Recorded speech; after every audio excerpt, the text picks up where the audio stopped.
Okay, so can you please your name and if you can remember where you were stationed and division? Okay, my name is John Schmidt. I was in the 1st Division headquarters, 1st Infantry Division headquarters company there. In Vietnam, we were first stationed at a place called Bearcat, which is approximately 45 miles outside of Saigon in the middle of nowhere. And the second place, a place called Zion, that was approximately 8 miles outside of Saigon. Oh, And that was much more dangerous than the out in the woods place. well, so you fought in combat, right? Yes, we got combat infantry badge. We're guard duty, ambush patrol at night there, and day patrols. Hmm. Um, were you drafted into the war or did you go I was I voluntarily? was drafted at 21. At 21, and what year was this? Mm, 65 to 67. Ah. So, how long have you stayed out of America during that time? I was in Vietnam for 10 and a half months. Went in, done basic training. Then I went to what do you call it, Fort Story, Virginia, which was I was in an amphibious outfit down there doing maintenance, and we stayed there until my time got near. Then we went on what do you call it, the duty over in Vietnam for the 10 and a half months that I had left there. Mm. Over there I was doing maintenance and welding, but the group we were in, you also had to do the combat stuff also. Mm-hmm. Can you give me a little war story of your experiences there? Well, the most troubling idea, they had a place called a laterite pit. Basically what that was a mining operation, and it was brown dirt and stones. They used to use that for making the roads. We would go out there, daytime, we're standing on guard duty, watching. We'd see the girl in the distance with the sodas. You would lay down, close your eyes, listen for her, and soda, sir? She was right. You did not hear anything. Then at night, where you really got screwed up was, what do you call it? 6 of you would be out on ambush patrol at night. You did not hear this girl walking over rocks and stuff in the daytime when you're listening. You're out here in the middle of the woods at night, just 6 of you, and there's all kinds of stuff walking around out there. Very uncomfortable like, because when you were concentrating for somebody and knew they were coming, you couldn't, hear them, but, you're out here and there's all kinds of stuff walking around the woods. That had to be a very terrible experience, no? Uh, it's not very comfortable. When you're concentrating for somebody and you can't, hear them, and then when you're outside and you hear, there's only 6 of you, and you hear all this stuff walking around at night. Wow. So, and you were fighting Viet Congs, right? Uh, whatever. Basically, what we done, I was a headquarters outfit.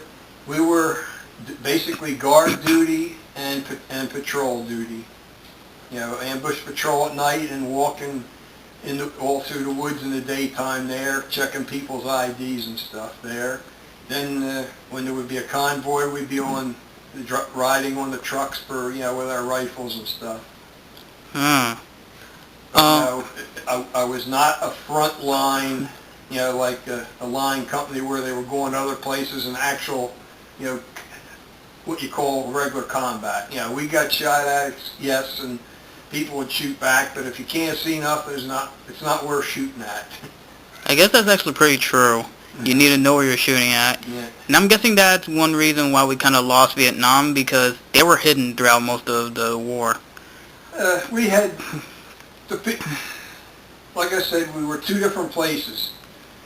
When we were ready to leave, the people that worked in the, the kitchen and all that, they knew, we didn't know where we were going. They knew where we were going.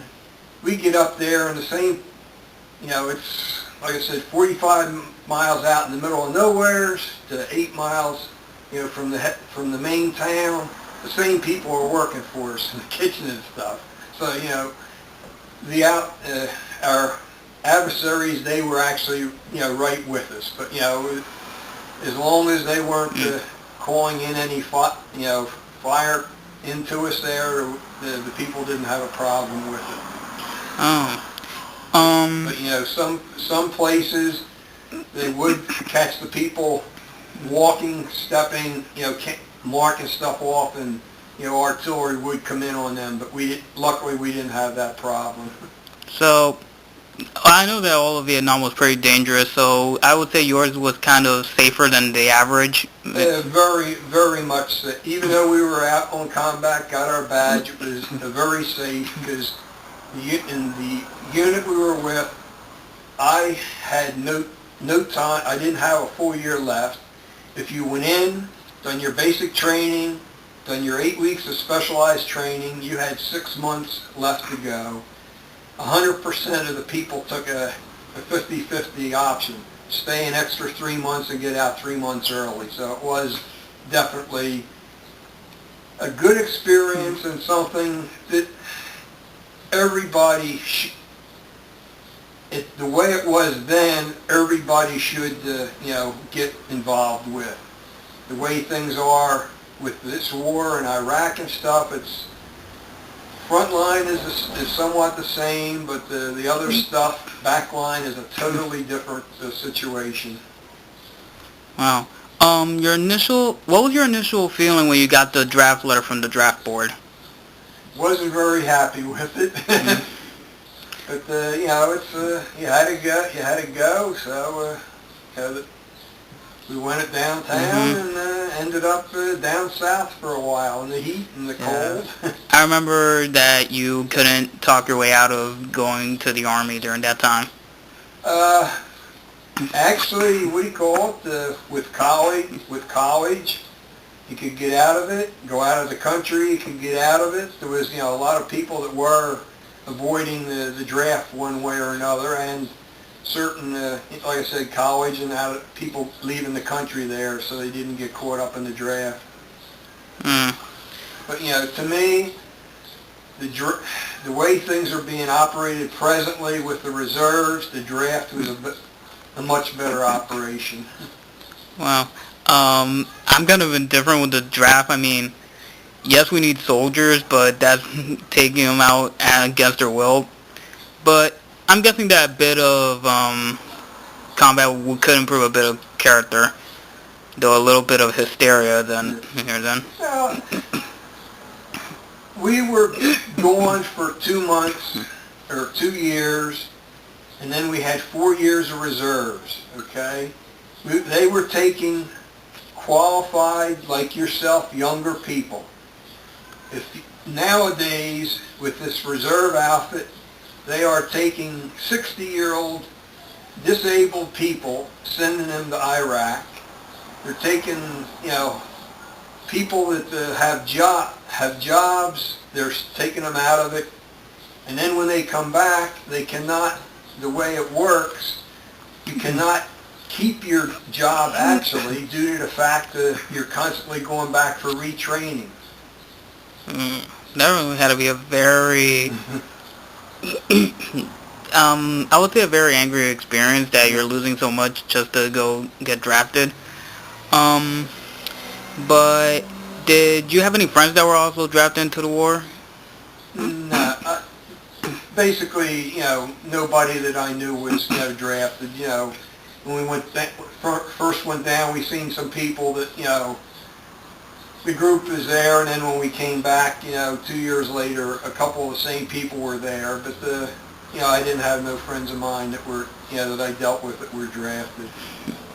And I'm guessing your initial feeling when you came back home was a bit of freedom, that you're not being shot at. Yeah, it was good to get home, and then we had at that point, we had 4 years of reserve duty to do, like 1 weekend a month and 2 weeks in the summer, and I lucked out. I got back in February there. We went to summer camp, and while we were in summer camp, the president signed a new law in. If you're a Vietnam veteran, you were done and finished. You didn't have to go to reserve, so it worked out very well for me. And then you get the benefits of being a veteran as well.